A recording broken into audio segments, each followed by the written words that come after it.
look so grim, Jon Snow.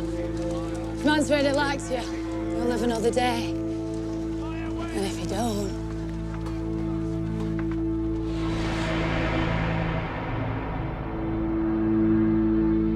If you were a northerner, you grew up hearing these stories about Mance Rayder. He's the king beyond the wall, and he's the king of the wildlings, and you're growing up, you grow up learning that the wildlings are the bad guys, essentially. You know, there's this kind of endless war going on between those who live in the north and those who live beyond the wall.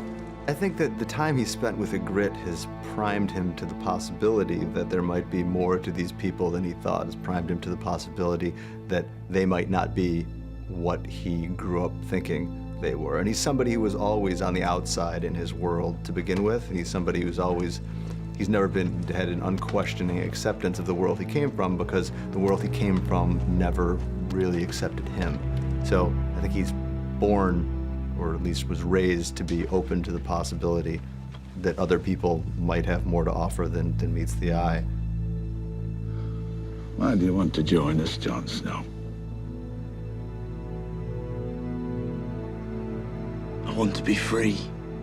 When he actually meets Mance, he learns that, you know, not only is Mance not villainous, he's actually quite smart, and you know, there's a bit of a mutual admiration going on. I think Mance sees something in Jon that he recognizes in himself, you know, as he was as a young ranger.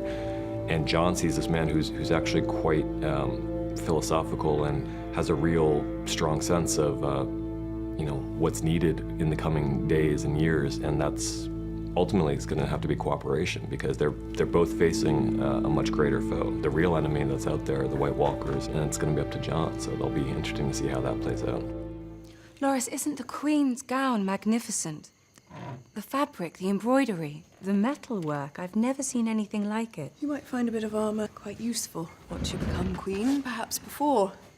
It's an interesting position because Cersei is the Queen Regent. You know, she had been queen for many years as Robert's wife, and now she's the mother of the king.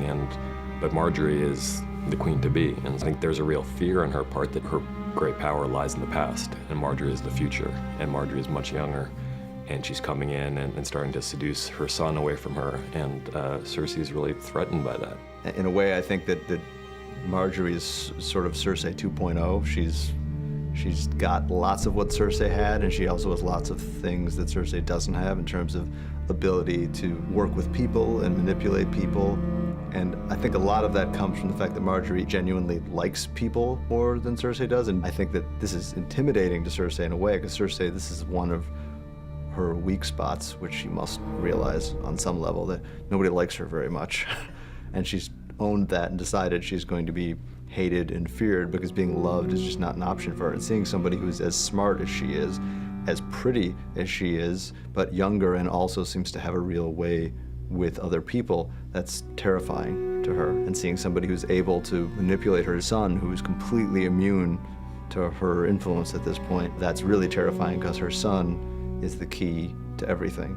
I think it's really interesting when you get to see someone like Cersei at a disadvantage, because we're used to her coming in and coolly outmaneuvering everyone else and being one step ahead of everyone else. For me, it's always exciting to find those moments where these characters' humanity glimmers through. I think Margaery's trying to navigate a very treacherous route through these rocky shoals, and Cersei is trying to figure out, how can I stop this young woman from usurping my power and stealing my son away from me? Well, as Sir Loras said, Lady Margaery has done this sort of charitable work before. I'm sure she knows what she's doing. I'm sure she does.